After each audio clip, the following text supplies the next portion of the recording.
मंत्र पाठ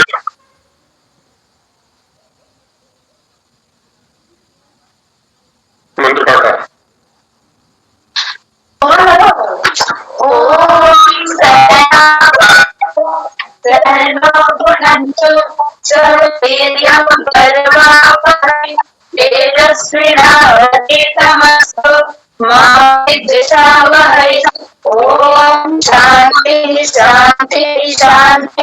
नमस्कार। बाह्य प्रयत्नों पर चर्चा चल रही है अभी। तो बाह्य शब्द का जो यहाँ प्रयोग हुआ है तो किस दृष्टि से हुआ है, कहानी जी थोड़ा समझाएंगे?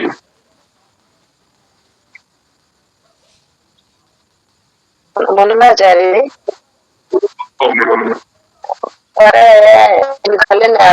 कक्षायां न आसीत्। अस्तु अस्तु अस्तु। कीर्ति जी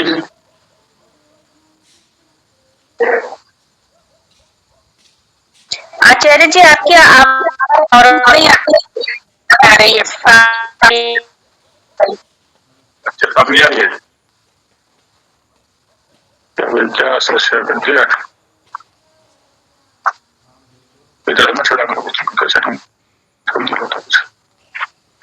ओ आचार्य जी स्पष्ट नहीं है आपकी ध्वनि।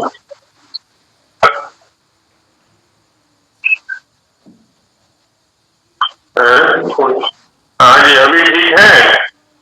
अब ठीक है, स्पष्ट है। ठीक। हाँ जी कीर्ति जी आप समझाइए बाह्य शब्द का प्रयोग किस दृष्टि से है यहाँ पर, बाह्य प्रेरणा।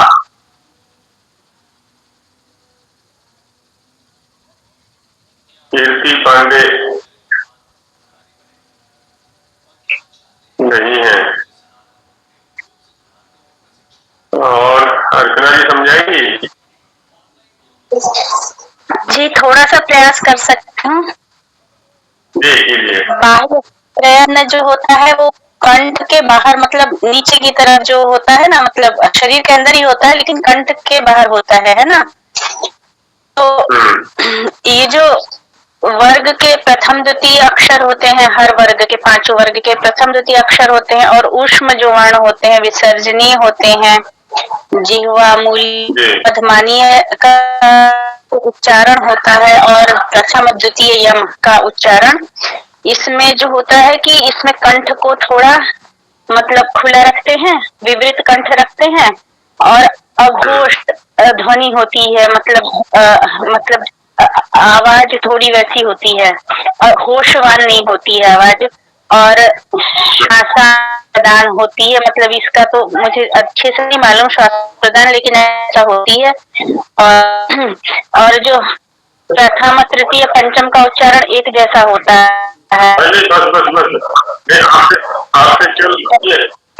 आपसे केवल बाह्य शब्द को पूछा गया था, प्रयत्नों को नहीं पूछ रहे हैं।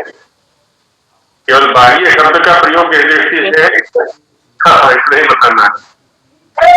तो ये अच्छा है। हाँ जी बहुत अच्छा समझाया आपने। तो सतीश जी है हमारे बीच में। सतीश जी ये एक ही अल्प प्राणा इतने महाप्राणा में क्या कहना चाहते हैं?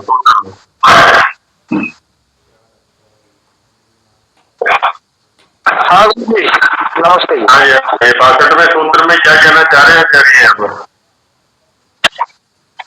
मतलब जो लक्षण होता है इसमें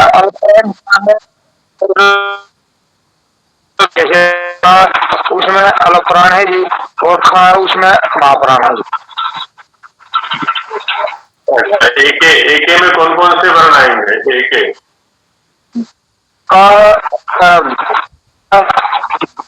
और जैसे ये आएंगे जी पूरा का लक्षण जी। वर्ग का फिर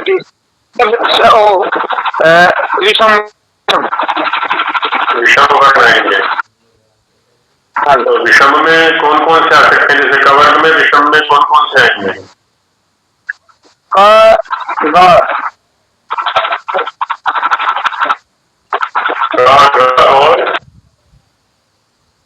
और पांचवा भी तो आएगा ना, पांचवा जो है पांचवा भी है।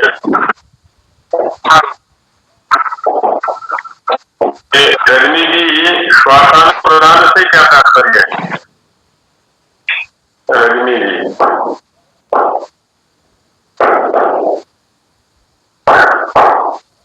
श्वासानो प्रदाना,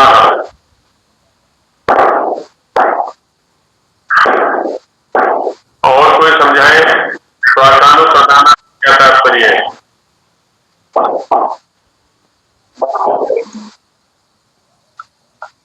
ओम आचार्य जी, मैं कहूँ कुछ? जी जी जी, समझाइए। आचार्य जी, इस तरह के जैसे उच्चारण करते हैं इन वर्णों का, तो श्वास यानी वायु सांस उससे युक्त करके तब उसको ध्वनि करके उच्चारण किया जाए, वो योग्य है। अच्छा, तो प्रधान शब्द का क्या अर्थ बनेगा वैसे? आचार्य क्षमा चाहूंगा, मैं था नहीं, तो इसलिए आप स्पष्ट कर दे तो। और भी है, स्पष्ट करेंगे, करवाते हैं, बोल कर रहे बोल समझाइए।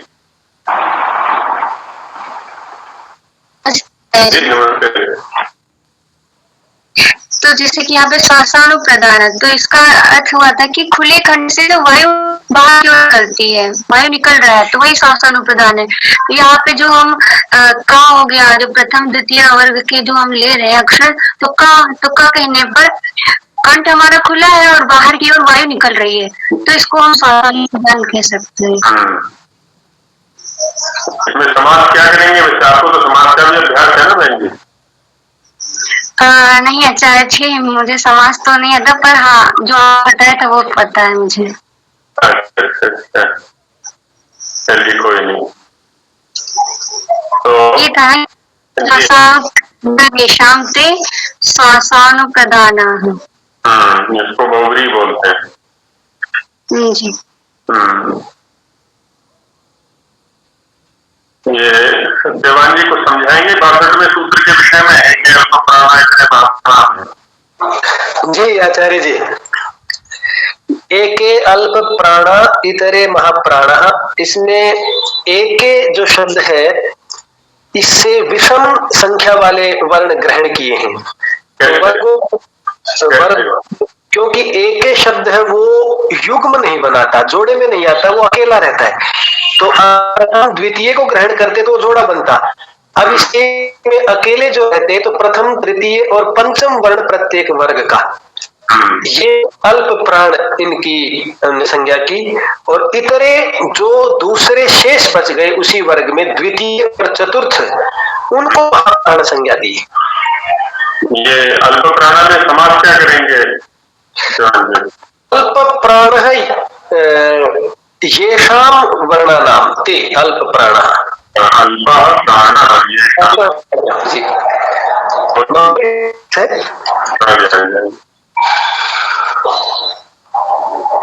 बहुत सुंदर। इन्हीं का कुछ विचारणीय तो नहीं है?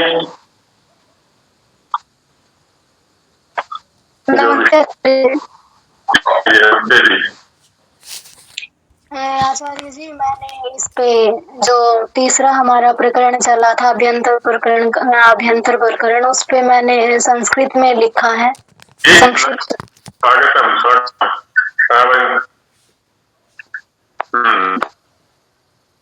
जी, त्रुटियां हो सकती हैं आचार्य जी काफी, तो होने दीजिए, होनी चाहिए त्रुटियां। जी।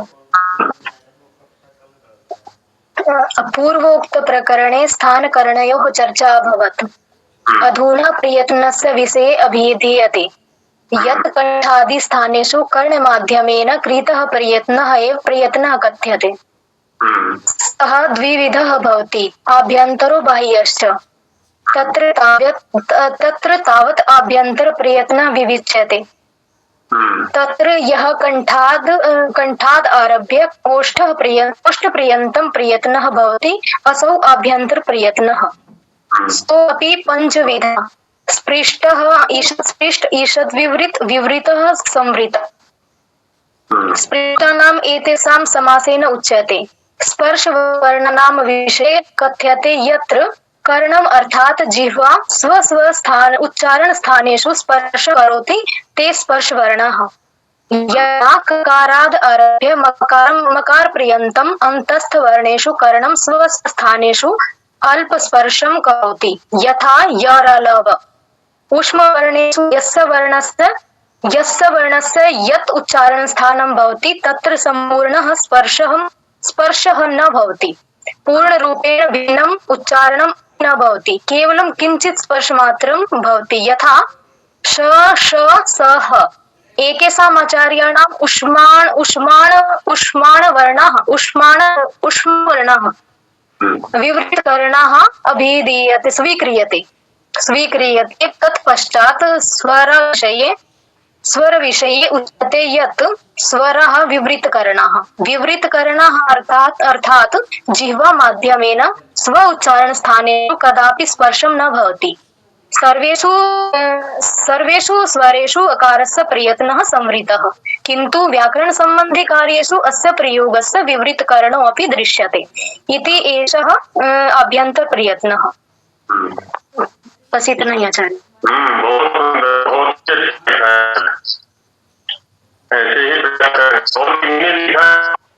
आचार्य एक शंकर जी मैंने लिखा है,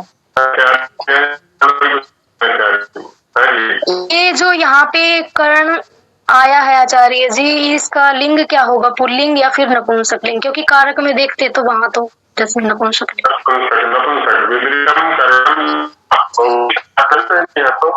जी तो बहुव्रीहि समास में अन्य समास की प्रसन्नता होती है, इसलिए पुल्लिंग में समास का लिंग पुल्लिंग है, नपुंसक। जी आचार्य, धन्यवाद। कन्या गुरुकुल से कौन सुना रही है, लिख करके लाई है कुछ? माही।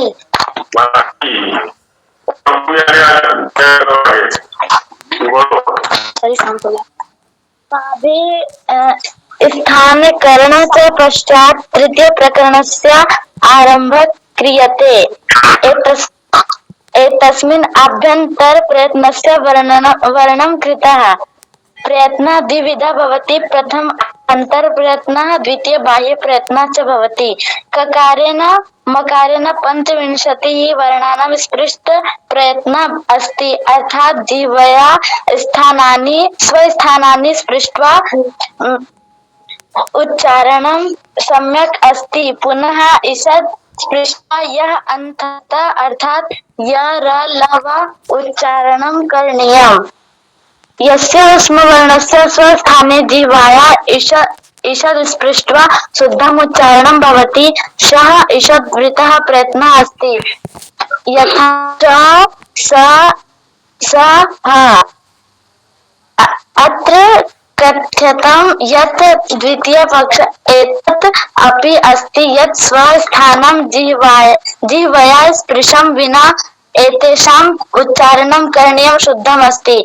एतत् कारणात् श स ह हकारस्य विवृत्त प्रयत्नः अस्ति। यथा स्वराणाम् उच्चारणे जिह्वा केवलं प्रयत्नं करोति किन्तु स्पृशं नैव करोति, एतदर्थः एतस्य विवृत्त अर्थात् ईषद् अवगत प्रयत्नः अस्ति। अकारस्य संवृतः प्रयत्नः अस्ति, यतोहि एतस्य उच्चारणं कण्ठस्य संवृत्वा भवति, परन्तु यदा वयम् एतस्य प्रयोगः कुर्मः तदा एतस्य विवृतः प्रयत्नः भवति। पहले की अपेक्षा कम त्रुटियां है, परिष्कार हुआ है, और प्रतिदिन लिखोगे तो बहुत शीघ्र ही जो है ना इसमें सुधार हो जाएगा, बहुत शीघ्र होगा। जी आचार्य जी। और आचार्य जी को दिखा दिया करो पहले, जो भी वहाँ बड़ी बहने हैं उनको दिखा दिया करो। अजय जी, जी एक ये जो यहाँ एक शब्द था श्वासानुप्रदान, जी इस शब्द को थोड़ा सा एक बार फिर से इसकी व्युत्पत्ति या निरुक्ति से एक बार समझा दो फिर से। ये है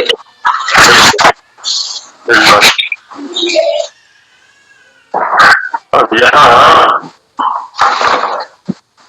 पहले शब्द में तो कंठ की स्थिति को बताया गया था।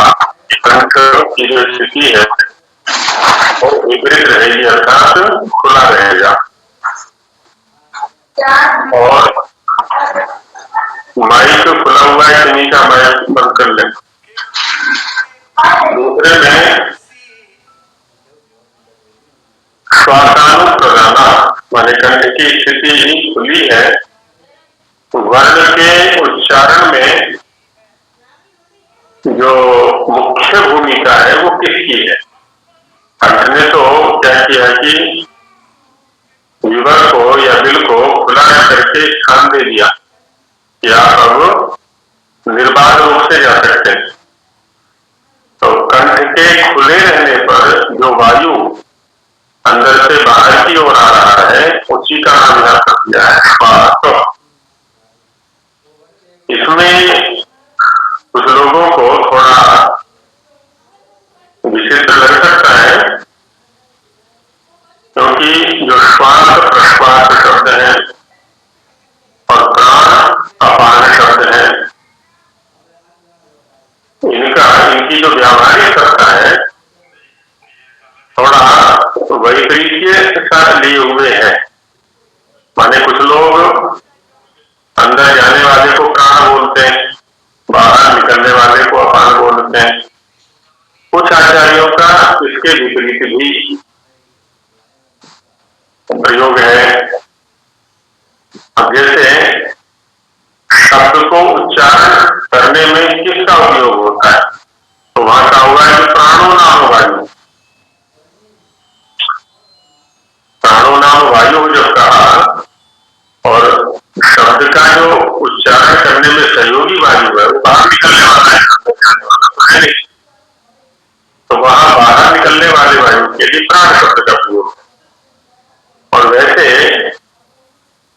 प्राण शब्द वायु सामान्य के लिए लिया जाता है।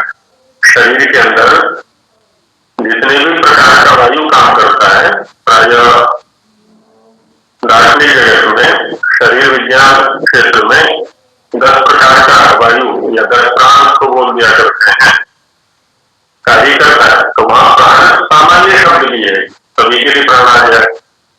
और यहाँ अंदर जाने वाले के लिए भी प्राण है ना, और परिस्थिति विशेष में बाहर आने वाले के लिए भी प्राण है। उसी के लिए यहाँ पर श्वास शब्द का प्रयोग करते हैं।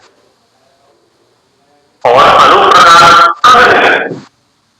अनुप्रदीयते उच्चार्यते अनेन इति अनुप्रदान या अनुप्रददाति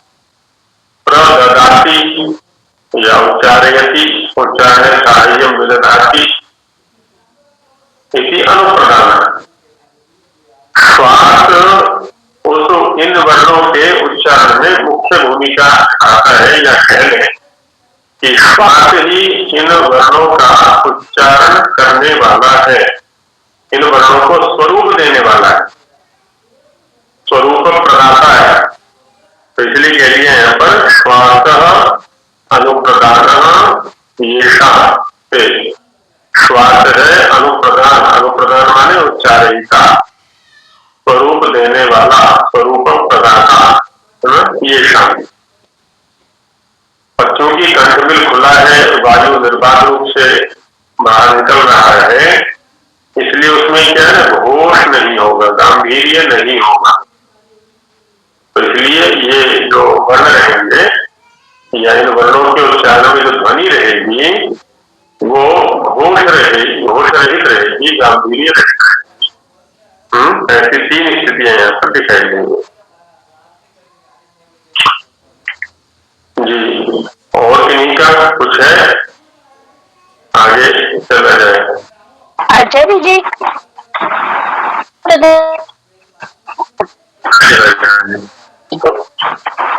हाँ, से कुछ पूछ रहे हैं। बोलो बेटा।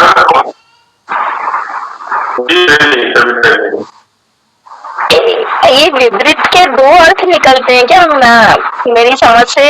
एक तो विपरीत मतलब एक तो कर्ण संकोच होता है तो उसको संवृत करते हैं, और विपरीत में फैलता है, खुलता है, और एक स्पर्श से भी संबंध रखते हैं, विपरीत स्पर्श ना करे तो विपरीत कहलाएगा, ऐसा कुछ है? अर्थ तो यही है, जहाँ हम कर्ण के स्तर पर विपरीत शब्द का प्रयोग कर रहे हैं, वहाँ कर्ण और स्थान के सापेक्ष विपरीत शब्द का प्रयोग कर रहे हैं। वहाँ पर कंठ और कंठों में कर्ण और स्थान में दूरी है। समृद्ध संकुचित होना, उनका समीप में आ जाना समृद्ध हो गया, और उनकी दूरी हो जाना, खुलापन हो जाना उन दोनों में, वो विपरीत हो गया। यहाँ कंठबिल में भी यही क्रिया हो रही है ना। इसमें कंठबिल में हमने चर्चा की थी कि पीछे वाला भाग फिर आगे वाला भाग चलायमान है, तो आगे वाला भाग जब पीछे वाली दीवार के साथ में सटेगा तो वो संकोच हो गया, और जब खुला रहेगा तो वो विपरीत हो गया, समृद्ध विपरीत। यही स्थिति जो है ना कर्ण और स्थान की, खुलापन होना, संकुचित होना, मौलिक भेद नहीं है किसी। जी बहन जी नहीं, थोड़ा सा नहीं पूरा नहीं समझ फेड हुआ नहीं। आपने जो बताया विपरीत शब्द का क्या है? खुला। हाँ जी, ये खुला क्या है? जैसे कंठ बिल है, कंठ का छिद्र है, तो कंठ छिद्र में क्या है? जो दीवारें हैं वो पास आएंगी तो समृद्ध हो गया, दूर दूर हो जाएंगी तो वो विपरीत हो गया। इतना तो स्पष्ट है जी। जी जी इतना स्पष्ट है। तो कह सकते हैं कि इन्हीं का दूर दूर होना विपरीत, समीप में आना समृद्ध। जी यहाँ एक ही कंठ की दो दीवारों के बीच में यहाँ बात करते हैं कि स्थिति एक या नीचे वाला भाग, ऊपर वाला भाग। अब नीचे वाला भाग ऊपर वाले खाने के साथ में यदि उसमें पूरा स्पर्श कर रहे हैं तो वो समृद्ध स्थिति हो गई, और दूरी बना करके रखे हुए है तो विपरीत जी अब समझ में आया, खुलापन हो गया। तो अर्थ वही है मौलिक रूप से। हाँ जी जी बहन जी, कुछ और पूछना चाहिए कविता? जी नहीं। हाँ जी, वाले कुछ पूछना चाह रहे हैं? कह रहे हैं कि वर्गाना प्रथमा द्वितीय, मतलब कि अपने वर्ग का प्रथमा द्वितीय वर्णों का ग्रहण करवा रहा है, सारे वर्णों का क्यों नहीं करवा रहा ग्रहण? प्रथम द्वितीय का ग्रहण करा रहा है, आगे वालों का क्यों नहीं करा रहा है? जी आगे वालों के लिए आगे सूत्र है, त्रेसठवां सूत्र आगे वालों के लिए है।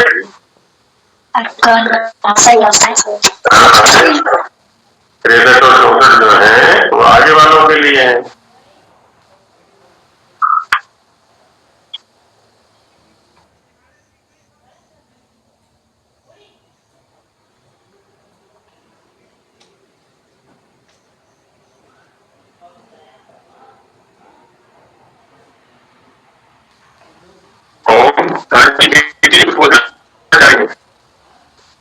जी प्रणाम आचार्य जी।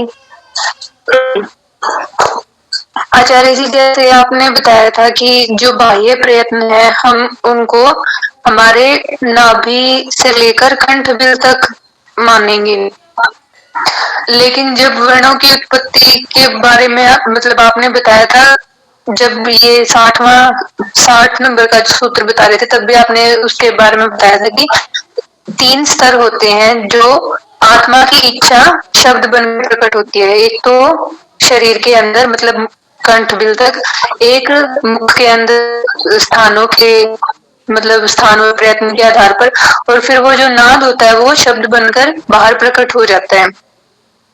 तो हम जो भी कुछ बोल रहे हैं वो सामने वाली इच्छा के अनुसार बोल रहे हैं, तभी हमारी आत्मा की इच्छा हो रही है कि भाई हम उस बात का जवाब दें। तो हम बाह्य प्रयत्न में उस चीज को क्यों ले रहे कि सामने वाले जो सुनना चाह रहे हैं या जो भी उन्होंने हमारे अंदर इच्छा उत्पन्न की कि हम कुछ बोले, तो वो चीज बाह्य प्रयत्न में क्यों नहीं आएगी? शरीर के अंदर के अवयवों का ही क्यों माना जाएगा बाह्य प्रयत्न में? सामने वाले ने हमारे अंदर विवक्षा को उत्पन्न किया, आप ये कहना चाह रही हैं? जी। इच्छा को उत्पन्न किया है। अब वो उसके स्तर पर प्रयत्न रहा। जैसे दो व्यक्ति आपस में संवाद करते हैं, हमारे आपस में संवाद चल रहा है। अब प्रश्नकर्ता का अपने स्तर पर प्रयत्न हो रहा है शरीर के अंदर, वहां प्रक्रिया वही चल रही है, आत्मा बुद्धिया वाली ही प्रक्रिया चल रही है। अब उसने अपने प्रयत्न से शब्दों को उच्चरित करके सामने वाले तक को संप्रेषित कर दिया, वहां तक पहुंचा दिया। अब जो उत्तरदाता है उसके स्तर पर प्रयत्न चलेगा। पहले उसने सुना, और जब वो सुन रहा है प्रश्न को, तब उसका बुद्धि के स्तर पर प्रयत्न चल रहा है कि ये क्या क्या बोल रहा है सामने वाला, और इस का जो उत्तर बनेगा वो क्या क्या बन सकता है, उसके लिए कौन कौन से शब्द समुचित रहेंगे, ये सब प्रक्रिया उसके साथ साथ चल रही है। और चलकर ये इसके उत्तरदाता के स्तर पर प्रयत्न है, वो प्रश्नकर्ता के स्तर पर प्रयत्न था। तो प्रश्नकर्ता का प्रयत्न मुझ तक नहीं पहुंचेगा, मेरा प्रयत्न मेरे पास है, सामने वाले का प्रयत्न सामने वाले के पास है। शब्द के उच्चारण की प्रक्रिया की चर्चा यहाँ पर चल रही है, और शब्द के उच्चारण की जो प्रक्रिया है वो मेरे स्तर पर ही होगी, सामने वाले के स्तर पर नहीं होगी। और दूसरा क्या है, वर्ण की चर्चा यहाँ पर हम कर रहे हैं अभी। वर्ण माने ध्वन्यात्मक, जो ध्वनि रूप है, और ध्वनि रूप जो वर्ण है उसका संबंध वायु के साथ है। तो वायु का आरंभ यहां से हुआ है, इसलिए यह बात भी ठीक है कि प्रयत्न आत्मा के स्तर से चालू हुआ है, और यह बात भी ठीक है कि प्रयत्न वायु के स्तर पर चालू हुआ है। क्योंकि तो यहाँ जो चर्चा चल रही है, कहीं हम करने की चर्चा कर रहे हैं, कहीं स्थान की चर्चा कर रहे हैं, कभी कंठ की चर्चा कर रहे हैं, तो सब वायु की भूमिका है वहां पर। तो जब ये कहा गया कि किसी वर्ण के उच्चारण में बाह्य प्रयत्न से तात्पर्य है कंठ के नीचे नाभि से बाद की जो प्रक्रिया है, तो वो उतने स्तर पर ठीक है जितने स्तर पर हम ध्वनि की चर्चा करना चाह रहे हैं। ध्वनि का जो स्वरूप में आना है, वर्ण के स्वरूप में आना है, उसके स्तर पर चर्चा कर रहे हैं, तो उतने स्तर पर वो ठीक है। और जो संपूर्ण प्रयत्न की चर्चा करेंगे तो हम आत्मा से लेकर के चलेंगे, ऐसा होता है। तो मेरा प्रयत्न सामने वाले के काम नहीं आएगा, सामने वाले का प्रयत्न मेरे काम नहीं आएगा, शब्द के उच्चारण की प्रक्रिया में। इतना ध्यान रखें बस। आचार्य जी, ये चीज सामने आई कि श्वासानु प्रदान होगा तो फिर अघोष होगा, ऐसा है? जी। चलिए आगे आरंभ करते हैं। शंकाओं में संकोच न किया करें, जिनके पास जो भी शंकाएं हैं वो खुल के किया करें। और मैंने तो ये भी निवेदन किया था आरंभ में ही, किन्हीं के पास कुछ और समाधान हो किसी अन्य आचार्य जी के माध्यम से, किसी अन्य ग्रंथ के माध्यम से, तो उसे भी कक्षा में रख लिया, क्योंकि वादे वादे जायते तत्व होता, ये ज्ञान प्रदाताओं का सिद्धांत है कि जितना जितना हम परस्पर चर्चा करते हैं, बात करते हैं, संवाद करते हैं, उतना उतना वह विषय और अधिक स्पष्ट होता है दोनों पक्षों के लिए। कभी भी हम ये न लेकर के चले कि जो हमें बता दिया गया उतना ही पूर्ण है, या जितना मैंने समझ लिया उतना ही पूर्ण है। नहीं, परिष्कार के लिए सदा अवकाश रहता है हमारी बुद्धि में, क्योंकि संपूर्णता तो केवल परमेश्वर के स्तर पर है। हमारे स्तर पर तो सदैव परिष्कार की स्थिति रहती है, परिष्कार के लिए अवकाश रहता है, वो रखना चाहिए हमें। कभी भी किसी भी विषय को लेकर के ये हम न सोचें कि ये तो एकदम ठीक है, पूरी तरह से यही है। तो चिंतन अपने स्तर पर भी करें, अन्य ग्रंथों को भी देखें, अन्य आचार्यों से भी चर्चा करें। कहीं भी कुछ भिन्नता दिखाई पड़ती है तो उसको कक्षा में अवश्य रखा करें।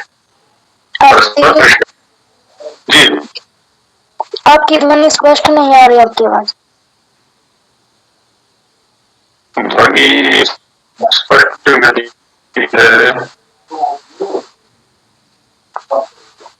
जी बस थोड़ी सी फास्ट आ रही है, वैसे मुझे तो साफ साफ सुनाई दे रही है। फास्ट भी आ रही है और बीच में ब्रेक भी हो रही है। मेरी तरफ से या फिर स्पष्ट ही है आचार्य। मेरे तो अच्छे से नहीं आ रही।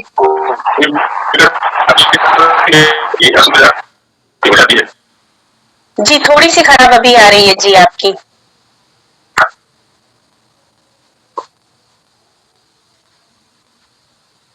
आचार्य जी जैसे एक शब्द बोला था बहन ने कि कथयते, तो कथयति की जगह कथयति मतलब हम कभी कभी प्रयोग करना चाहें तो नहीं कर सकते कथयति? कथ्यते कर्मवाच्य का प्रयोग है, कथ्यते माने कहा जाता है। जी जी। और कथयति माने कहता है, ये कर्तृवाच्य का प्रयोग है। जी जी। आचार्य जी ये अपन ने श्वासों का प्रदान और अघोष तो कर दिया, जो श्वासाल प्रदान होगा वो घोष होगा, लेकिन ये जरूरी है कि फिर अघोष और होगा वो अल्पप्राण हो, और महाप्राण में इसका अघोष महाप्राण और अल्पप्राण से संबंध है क्या इन तीनों का? कुछ नहीं, देखिए वर्ण ही अलग है। वहां तो 1, 3, 5 इनको अल्पप्राण के स्तर पर रखा है, और इनसे जो बच गए उनको महाप्राण के स्तर पर रखा हुआ है। वर्णों का जो वर्गीकरण है वो अलग प्रकार का हो गया प्राण के स्तर पर। यहाँ तो थोड़ा जोर लगाना पड़ता है, जोर लगाना पड़ता है बोलने में, उसको महाप्राण कहेंगे। जैसे क को कम जोर लगा के बोलते हैं, ख को थोड़ा ज्यादा प्राण खर्च होता है बोलने में, तो वो महाप्राण हो गया। जिसको ज्यादा प्राण लगता है बोलने में वो महाप्राण हो गया। बिल्कुल ठीक। अपने अपने स्तर पर उच्चारण करके देखना करें। सूक्ष्म ध्वनि मतलब ध्यान हमारा वही रहना चाहिए जिसको हम देखना चाहते हैं। जिसको हम प्राण को देखना चाहते हैं तो वही ध्यान दें कि जहां से ध्वनि उच्चारित हो रही है वो एकदम स्पष्ट हो जाएगा सिद्धांत। हाँ जी प्रीति जी। आचार्य जी जैसे मेरा ये थोड़ा ना क्लियर हुआ नहीं बाह्य प्रयत्न वाला, इसमें हम जैसे बोलते समय कई वाक्य में जब मतलब वाक्य में हम जब शब्दों का प्रयोग करते हैं तो कई शब्दों पर या कई वर्णों पर बहुत जोर देके बोलते हैं, जिससे मतलब हमारे शरीर अवयव में भी जब हम किसी बात को प्रकट करते हैं तो हमारे शरीर अवयवों का जैसे मुख का लाल हो जाना अगर हम जोर से बोल रहे हैं तो उस चीज में, तो क्या वो भी बाह्य प्रयत्न में आएंगे? नहीं, जो प्रसंग उठा रही है वो कभी आवेश में, क्रोध में, या जिसको हम पुकारना चाहते हैं वो अभी दूर है, उस स्थिति में ये एक परिस्थिति विशेष बनती है। एक है वर्ण का स्वरूप, अपना स्वरूप जो है उसका, यह उस पर चर्चा चल रही है। और ध्वनि भी जो है ना, ध्वनि के पर हमारे दार्शनिकों ने कई प्रकार से चिंतन किया है। अब जो उच्चता, नीचता और मध्यता है उसको लेकर के जैसे स्वर रखे गए, उदात्त, अनुदात्त, स्वरित, वो भी ध्वनि के गुण है। वहां ले सकते हैं हम, जैसे उदात्त है, जैसे किसी दूरस्थ व्यक्ति को पुकारना है तो हम प्रायः उदात्त का प्रयोग किया करते हैं।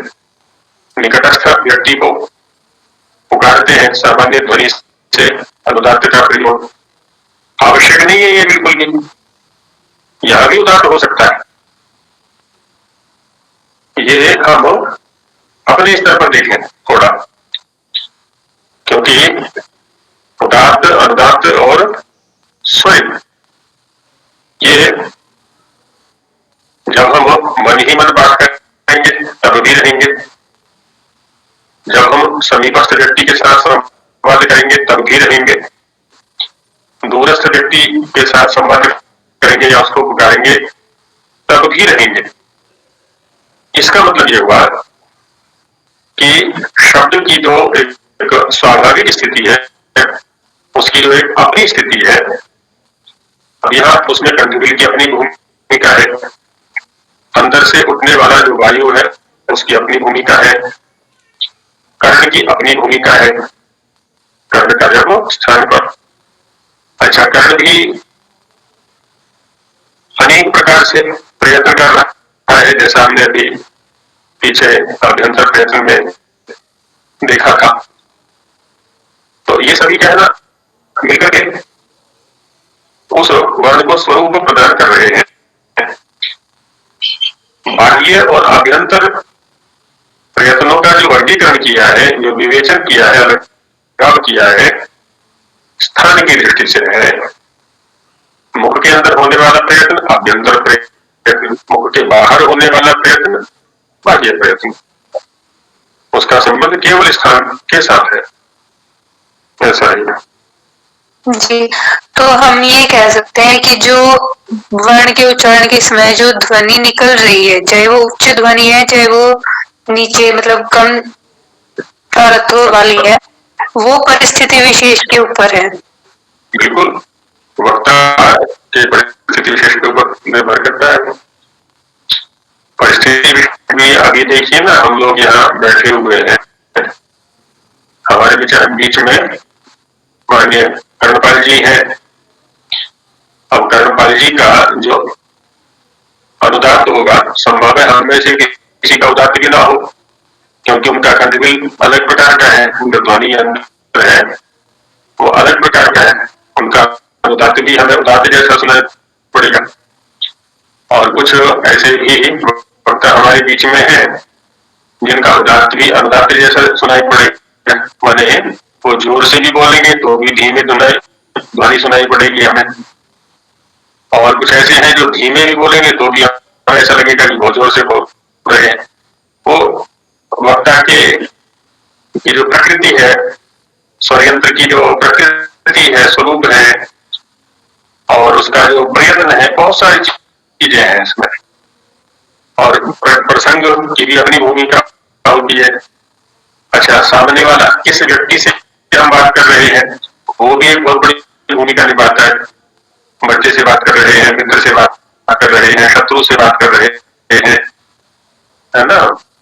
तो सभी लोग कार्य करने वाले हैं, गृहस्थ हैं, तो अनेक परिस्थितियों में अपने शब्दों पर ध्यान दें तो निश्चित रूप से ध्वनि में परिवर्तन हुआ करता है। व्यक्ति विशेष से बात करते समय भी ध्वनि परिवर्तन होता है।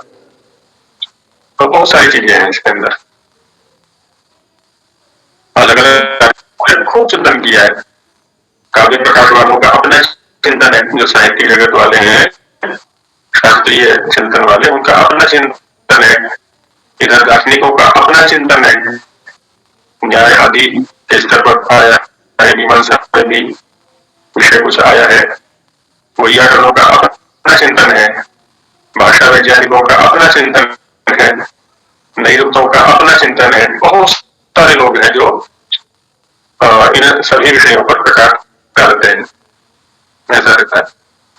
आचार्य जी, एक और प्रश्न है जी।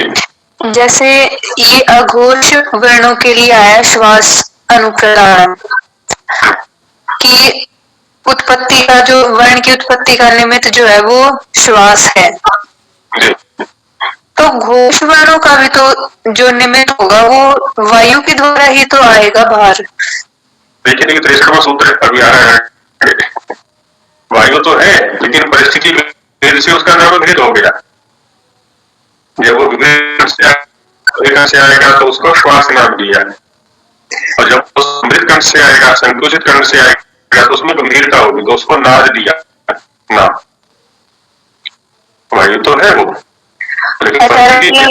ये कह सकते हैं कि ये चीजें आपस में जुड़ी हुई है। जो बाह्य प्रयत्न है वो बाहर आते आते प्रयत्नों या हमारे जो मुख के स्थान करण इत्यादि हैं उनके द्वारा उच्चारित होता हुआ अब वेद बदल जाता है। हाँ, इन बाह्य प्रयत्नों का संबंध कंठ तक है, कंठ बिल तक है। जहाँ से स्थान चालू होते हैं ना उससे पहले पहले बाह्य प्रयत्नों का संबंध है। और प्रयत्न कौन संभाल लेते हैं, ऐसा लगता है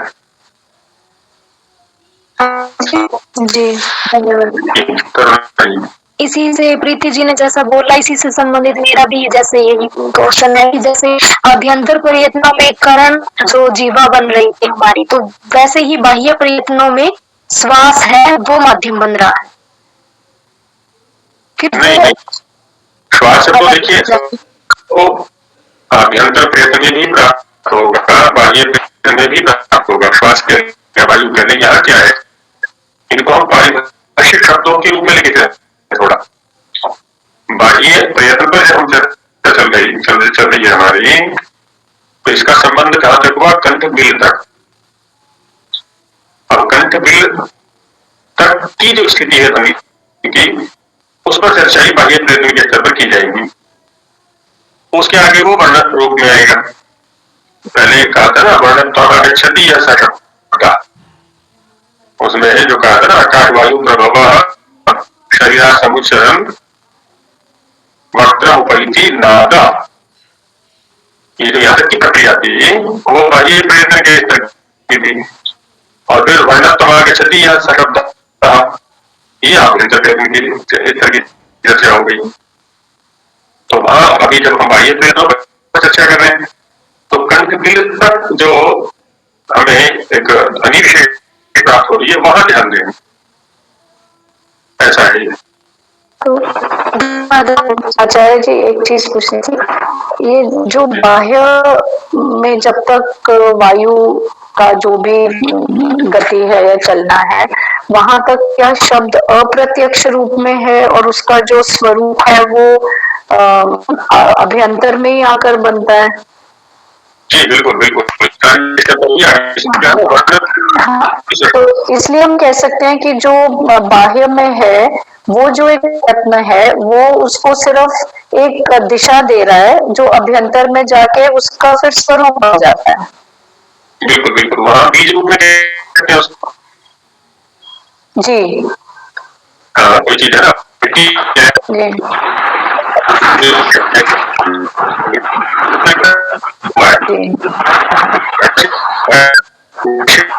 उसी में तो इसलिए तो दोनों का काम दोनों का काम अलग अलग है, उसमें अप्रत्यक्ष है और उसका स्वरूप मिलता है। इसके लिए फिर हमको कंफ्यूजन नहीं होनी चाहिए कि बाह्य में ये हो रहा है और अभ्यंतर में ये हो रहा है। तो दोनों का कार्य क्षेत्र भी अलग है और उसका जो एक नतीजा है वो भी अलग है। बिल्कुल बिल्कुल बिल्कुल ठीक बात है।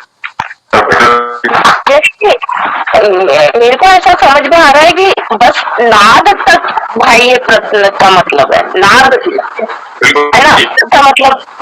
और नाद जब फिर विभिन्न स्थानों पे जाएगा तो अभ्यंतर शुरू हो जाता है कंठ बिल के।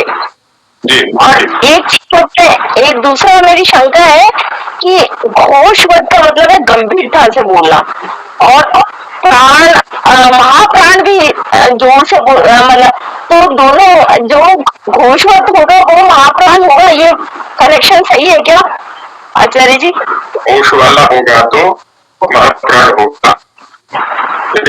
होश मतलब गंभीरता से बोलना। होना एक अलग बात है।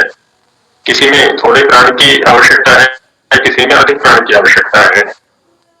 बाकी होश और अघोष का जो संबंध है वो कंठ बिल की स्थिति के साथ है।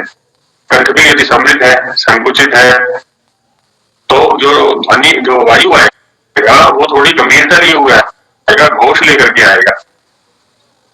और यदि कंठ बिल विपरीत है, खुला है, तो वो अघोष वाली स्थिति लेकर के आएगा, उसमें घोष नहीं होगा, गंभीरता नहीं होगी। वो कंठ जैसे गो बोल रहे हैं तो उसमें गंभीरता आ रही है, गो है ना, गंभीरता आ गई, गो गाँव में गंभीरता आ गई तो घोष मत हुआ ना जी। खाने गंभीरता नहीं आ रही, खाने वो नहीं है, इस तरह का होता है लेकिन वो नहीं है। ये घोष वाली बात अच्छा हम समझ गए, जहाँ थोड़ा सा मतलब वो गुंजन सा आए ना तो वो घोष हो जाता है, गुंजन आ जाए एकदम मतलब जब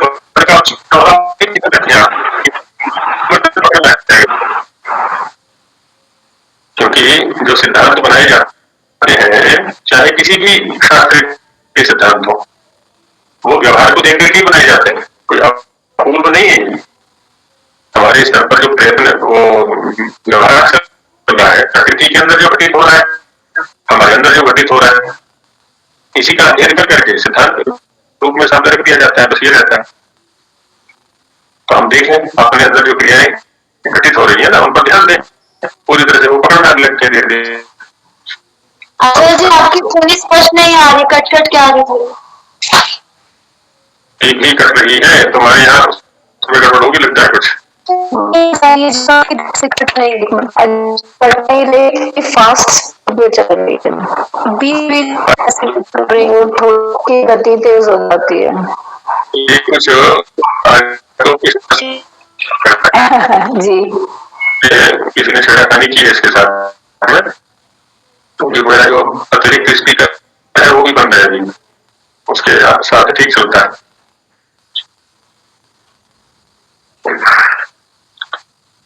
जब तक हम सांसारिक पदार्थों को माध्यम बनाएंगे तो समस्या आएगी,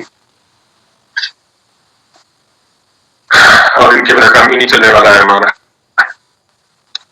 चलिए आगे का सूत्र ले लेते हैं।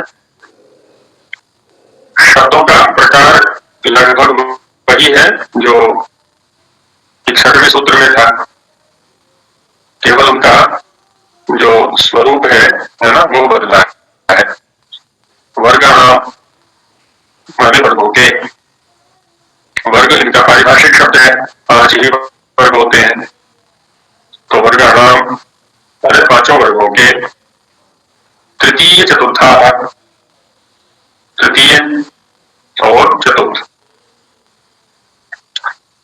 तृतीय में आएंगे ग ज ड भ ब, है ना, और चतुर्थ में आएंगे अ झ ढ ध भ, ये आएंगे। अंतस्था य र ल व, हकार अनुस्वार और ऊष्म में से ले लिया, और अनुस्वार ये नासिक। यम उच्च तृतीय चतुर्थ, देखिए यम के वही लिए गए यहाँ पर जो वर्ण लिए गए, वर्ग के तृतीय चतुर्थ वर्ण लिए गए, और उनसे संबंधित यम भी लिए गए तृतीय चतुर्थ। नासिक्याश्च, और नासिक ध्वनियां है हमारे पास, वे सभी समृद्ध कंठा, समृद्धः कंठः येषा, समृद्ध माने संकुचित। तो जो कंठ भित्तियां हैं, कंठ की दीवारें हैं, वो पास पास आएंगी थोड़ी, तो वायु जो है ना वो थोड़ा बलपूर्वक निकलेगा यहाँ से। जैसे उसका देखा होगा ना, सुनार की दुकान में वो छोटी सी वो होती है सोने को गर्म करने के लिए,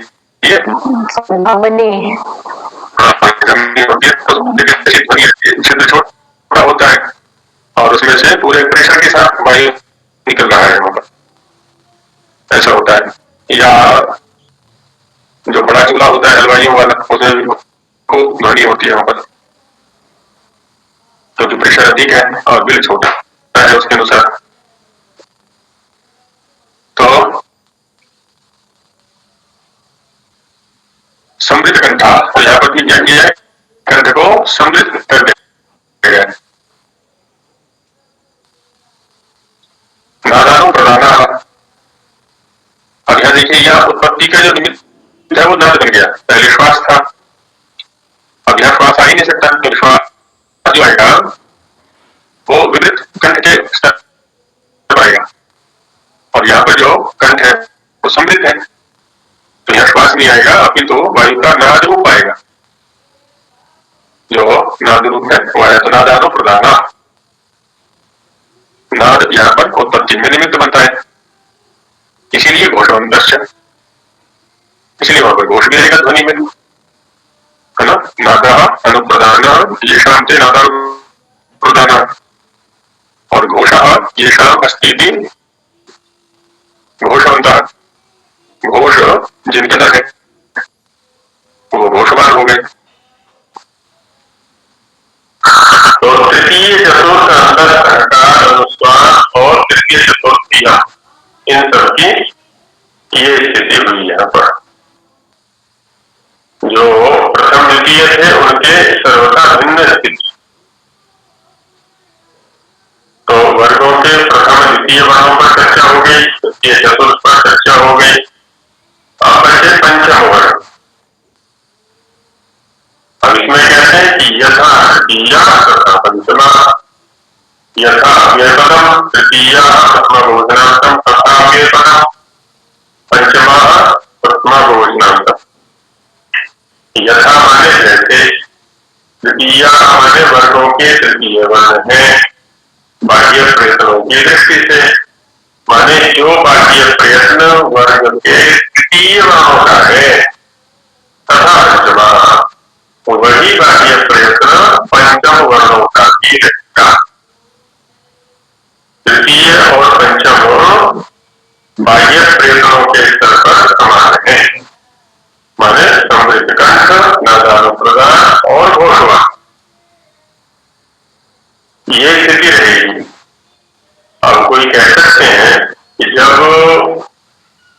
पंचम वर्ण भी तृतीय वर्णों के सदृश ही है, तो क्यों ना पूर्व सूत्र में ही पढ़ दिया होता है भी, आत्मी कर देते वर्गाना तृतीय चतुर्थ पंचमा, ऐसा कह दिया होता।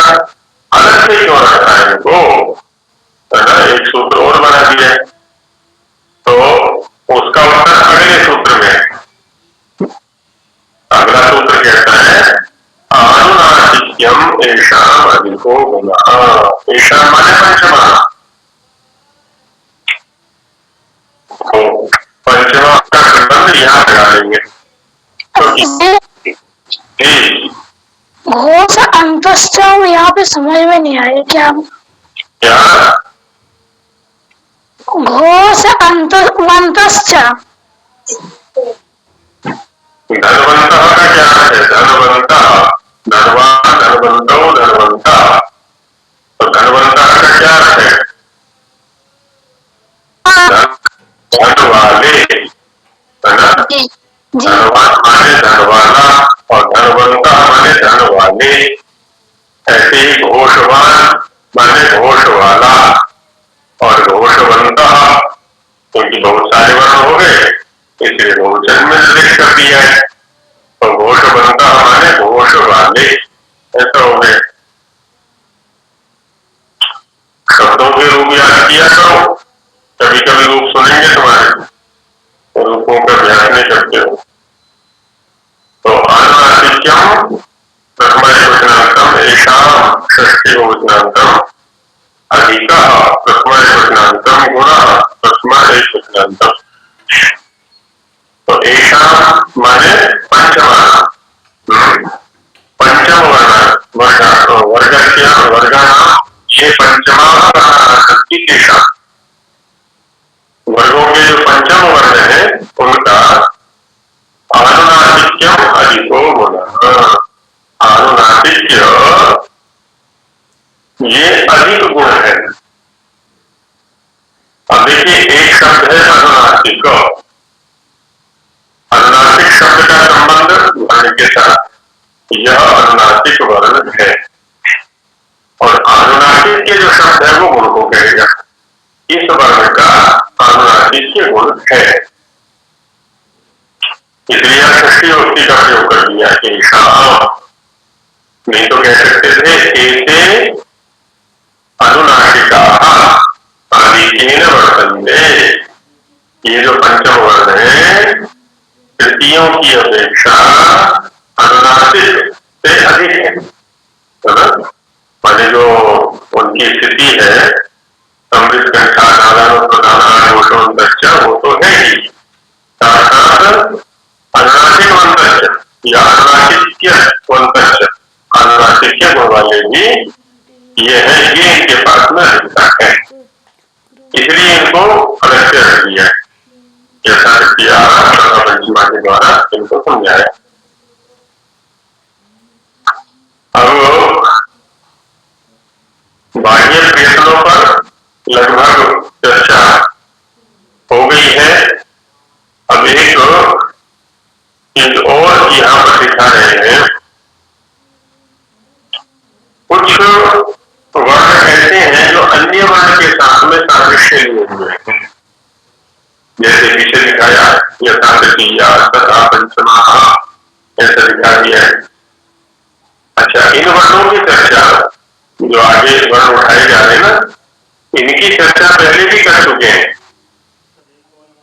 61वें सूत्र में श ये आ गया था और 63वें सूत्र में हकार आ गया था। अब यहाँ जो चर्चा की जा रही है वैसे मुख्य रूप से इनका जो प्रयोजन है वो व्याकरण के अंदर आएगा।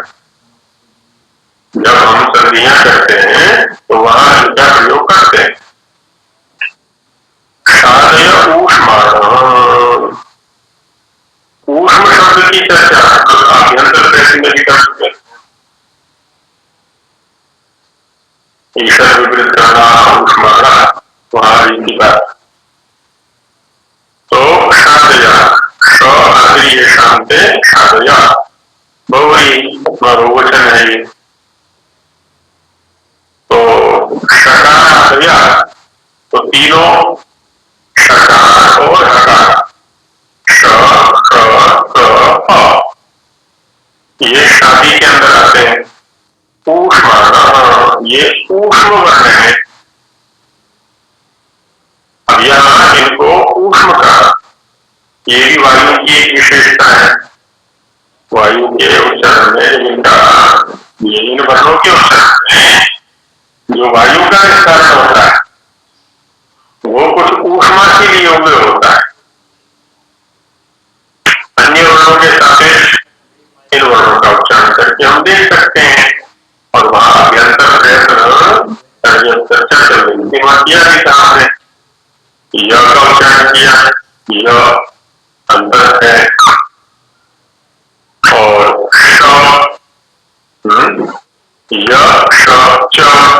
अब देखिए एक ही स्थान से तीनों वर्णों का उच्चारण हो रहा है। च य श। अब ये जो वायु का एक विशेष प्रकार से निकलना है, यही इसका ऊष्मत्व है, चाहे मूर्धन्य के स्तर पर हो, चाहे दंत्य के स्तर पर हो, चाहे साधन्य के स्तर पर हो। और जब कभी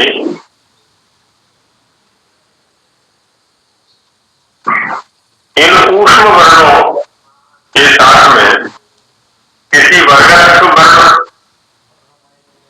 को संधि कार्य में हमें प्रयुक्त करना होता है, तो किसका प्रयोग करें, उसके लिए दिखाते हैं उष्मानेन द्वितीयाः। अब ऊपर शारीय ऊष्माना ये गया। प्रस्थान शब्द आता है तुल्य अर्थ में ना, प्रस्थान माने तुल्य, समान स्थान वाला, ऐसा कर सकते हैं। तो अब जैसे श क्या है, तालव्य है, ख मूर्धन्य है, क दंत्य है। तो कहते हैं कि जिस जिस वर्ण का जो जो स्थान है वर्ण उसके तुल्य स्थान वाला वर्ग उसी वर्ग का जो द्वितीय वर्ण है वो ऊष्म कहलाएगा। मान जैसे इधर श है तालव्य, तो चवर्ग का द्वितीय वर्ण श आ गया। इधर मूर्धन्य श है तो श का तवर्ग का द्वितीय वर्ण उसके तुल्य हो गया। तो दंत्य है, दंत्य में तवर्ग आ गया, तो तवर्ग में द्वितीय स्थान तो आ गया। तो जब कभी हमें इन शकारों के स्थान पर वर्गस्थ वर्ण का आदेश करने का प्रसंग आएगा, द्वितीय वर्ण में कौन से आएंगे? ख, छ, ठ, ख, फ, ख, छ, ठ, ख, फ, है ना, ये आएंगे। तो इन्हीं में से अपने अपने स्थान की तुल्यता ये होंगे वो आदेश होंगे। इन्हीं ने यदि व्यंजन संधियों का संधियों का अध्ययन किया है तो वहां निश्चित रूप से ये नियम का हम हुआ देखा होगा। आचार्य जी, जो ये तालव्य वाला है, तो जब हम इसके स्थान पर आदेश करेंगे तो मतलब 6 आ जाएगा फिर, तो इसका मतलब द्वितीय वर्ण 6 ऐसे मूर्धन्य जनता का सब इनके सबके ऐसे ही आएंगे ये द्वितीय। ठीक है भैया। जैसे शब्द के लिए अक्षर का मूल शब्द तो शश हो गया, लेकिन पदार्थ में कहा जनांगे तो अंते, तो वहां पर क्या कर देते हैं हम? श के स्थान पर द कर देते हैं। और द माने उसी वर्ग का, तो जो वहां तो क्या जस का हुआ है, जस में कौन से आते? तृतीय वर्ण आते हैं, जब है ना, ये आते हैं जस के अंदर। और वर्गों के अनुसार कहेंगे तो ग, ज, ड, ब ये आएंगे। तृतीय माने उसी वर्ग का स्थानता रहेगी। अगर जहां कुछ नहीं कहा होगा तो दिया जाएगा वहां पर, क्योंकि वो उसका ऊष्म है। इसी प्रकार हकारेण चतुर्था, हकारेण हकारेण वर्णेन वर्गस्था चतुर्था वर्णाः तत्स्थाना भवन्ति, ऐसा कह सकते हैं। हकार भी ऊष्म है शादय ऊष्मादय के अनुसार, लेकिन हकार का जो हकार के साथ जो सादृश्य बनेगा वो बनेगा चतुर्थ वर्ण का। जैसे एक सूत्र है नाच झलव। अब नाच झलव में क्या है? अच हल अव्ययो है ना, पर प्रमाण किया तो उसको क्या हो गया? झ हो गया, आपको झ। तो न अच हलव, अच हलव ऐसा शब्द था तो आपको झ होकर के नाच झलव ऐसा निर्देश हो गया है। तो इनका प्रयोग उधर व्याकरण में जब वो करेंगे हम व्यंजन संधियों का अभ्यास करेंगे तो वहां आएगा। तो इस प्रकार से ये बाह्य प्रयत्न हमारे पूर्ण हो जाते हैं। आगे वायु के ऊपर चर्चा की जाएगी, तो अभी यही विराम लेते हैं। मंत्र पाठ करा।